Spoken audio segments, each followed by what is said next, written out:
When I'm setting up a terms and conditions and privacy policy, what are the most important functions and features that I need to think about?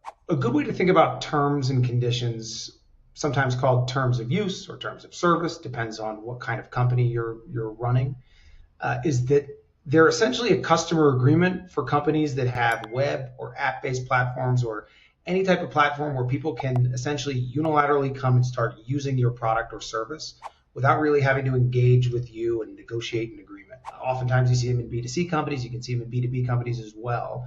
But the goal is to essentially have something that looks a lot like, feels a lot like what your customer agreement would look like if you're thinking about it in contract terms.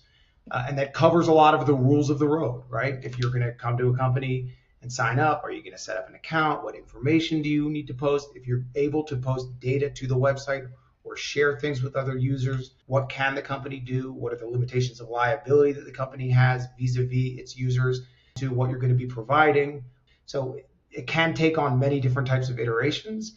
But the point is, think about it almost like a unilateral customer agreement, and that will help you understand what should be in there and how you want to design it.